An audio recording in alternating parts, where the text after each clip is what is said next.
दोस्तों आज की ये वीडियो बहुत ही आपके लिए कामयाब होने वाली है, बहुत ही इंफॉर्मेटिव है। दोस्तों आज हम बात करेंगे पाइल्स यानी कि बवासीर के बारे में।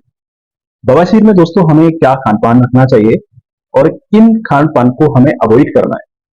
क्या ऐसे कारण हैं दोस्तों जो पाइल्स यानी कि बवासीर के पेशेंट आज के समय में सबसे ज्यादा देखने को मिल रहे हैं। उसमें हमारी कुछ ऐसी आदतें हैं जो इसमें शामिल हैं, जो इसको बढ़ावा देती हैं, जिसकी वजह से आज के समय में बवासीर, भगंदर या प्रेशर जैसी बीमारियां ज्यादा देखने को मिल रही हैं। दोस्तों बवासीर यानी कि पाइल्स में हमें सबसे ज्यादा अपनी डाइटरी हैबिट को चेंज करना होगा, अपने खान पान की आदत को चेंज करना होगा। इस खान पान की आदत में हमको क्या खाना है, तो उसी के क्रम में आज मैं इस वीडियो के माध्यम से दोस्तों आपको ये इंफॉर्मेशन देने वाला हूं, ताकि आप भी अपनी आदतों को चेंज करके, अपने खान पान की आदतों को चेंज करके डेफिनेटली आप पाइल्स या फिस्टुला या फिशर जैसी गंभीर बीमारी से बच सकते हैं। तो दोस्तों बवासीर यानी कि फाइबर में हमें क्या खाना पीना चाहिए, बहुत ही मोटी सी और कॉमन सी आपको बातें बताऊंगा, जिनको आप दोस्तों अगर फॉलो करेंगे तो निश्चित ही आप अपनी पाइल्स, फिस्टुला और फिशर को कंट्रोल कर पाएंगे। दोस्तों इसमें हमें भरपूर प्रोबायोटिक्स की आवश्यकता होती है, हमें भरपूर प्रोबायोटिक्स लेना है और फाइबर से जितने भी फाइबर रिच फूड हैं उनको हमें अपनी डाइट में शामिल करना चाहिए। प्रोबायोटिक्स हमने आपको बताया उनको लें।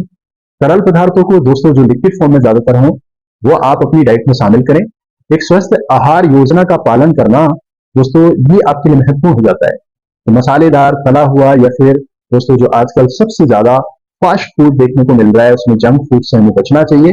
और दोस्तों मैं आपको यहाँ इस वीडियो के माध्यम से कुछ आपको बहुत ही कॉमन से सुझाव, कॉमन सी आपको इंफॉर्मेशन दूंगा, जिनको अगर आप फॉलो करेंगे तो निश्चित ही आप बवासीर, भगंदर और फिशर जैसी गंभीर बीमारी से बच सकते हैं। तो हमें दोस्तों अपने आहार में, अपने खान पान में किन चीजों को शामिल करना चाहिए, जो हमारे बवासीर, फिशर के रोगी को हमें चाहिए कि अपने खाने पीने में क्या क्या चीजें इस्तेमाल करें।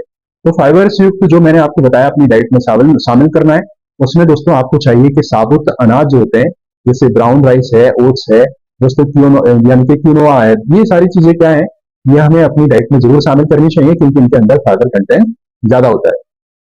वही दोस्तों अगर हम दालों की बात करें तो दालों में बीन्स और आपको जरूर इस्तेमाल करना चाहिए। दोस्तों मटर को दोस्तों कम क्वांटिटी में यूज करना चाहिए। वहीं अगर फ्रूट्स की बात करें, फलों की बात करें, तो इसमें जो सबसे ज्यादा रिच यानी कि फाइबर कंटेंट होता है वो हमें अपनी डाइट में दोस्तों सेब को इस्तेमाल करना है, नाशपाती को, और दोस्तों कम मात्रा में आप जामुन को भी इस्तेमाल कर सकते हैं। वहीं अगर हम सब्जियों की बात करें तो सब्जियों में हम सब जानते हैं दोस्तों हरी पत्ते वाली सब्जियां सब बेहतरीन है। इसके अलावा साग या फिर ब्रोकली या फिर गाजर को अपनी डाइट में शामिल कर सकते हैं। वहीं हम दोस्तों प्रोबायोटिक की बात करें तो प्रोबायोटिक आप उसमें दही का इस्तेमाल कर सकते हैं, फिर छाछ का, या फिर ये एक अच्छा स्रोत है, आप इसको इस्तेमाल कर सकते हैं। ये आपके स्वास्थ्य को बढ़ावा देगा। वहीं लिक्विड फॉर्म में मैंने आपको बताया तरल पदार्थों में दिन में खूब पानी पिए, उसको इसके पीने से आपकी कॉन्स्टिपेशन में कमी आएगी और आपका डाइजेशन अच्छा होगा। सब्जियों में दोस्तों गाजर, पालक, मटर, चुकंदर, ये ज्यादा अच्छा फाइबर से इसमें होता है। फलों में दोस्तों केला, सेब, अंगूर, संतरा, ये आप ले सकते हैं। वहीं मसालेदार भोजन को आप हमें इससे बचना चाहिए, ये आपके डाइजेशन सिस्टम्स को, इवन आपके इंटेस्टाइन्स को नुकसान पहुंचाता है। जंक फूड्स में फाइबर्स की कमी होने के कारण यह हमारे शरीर में यानी कि खासकर पेट में कॉन्स्टिपेशन को ज्यादा तैयार करता है, यानी कि कॉन्स्टिपेशन बढ़ाएगा तो हमें जाहिर है कि हमारा पेट खराब होगा और उससे हमें बहुत सारी बीमारियां होने की संभावनाएं अधिक होंगी। वहीं दोस्तों जो बसा वाले पदार्थ हैं वो भी एक कारण बनते हैं हमारी डाइट में, हमें बसा कम से कम यानी कि ऑयली कम से कम लेना है। कैफीन वाले चाय या कॉफी से भी हमको बचना चाहिए। और दोस्तों अत्यधिक मात्रा में प्रोटीन्स यानी कि अत्यधिक मात्रा में प्रोटीन्स बवासीर के लक्षणों को बढ़ा सकता है, मैंने आपको पहले बताया। प्रोटीन्स दोस्तों दालों में ज्यादा है, इसलिए मोटी दालों का खासकर इस्तेमाल नहीं करना है।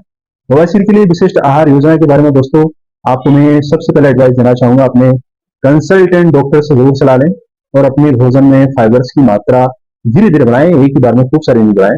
और अपने शरीर को हाइड्रेट रखना बहुत इंपॉर्टेंट है, हमेशा मैं कहता हूँ।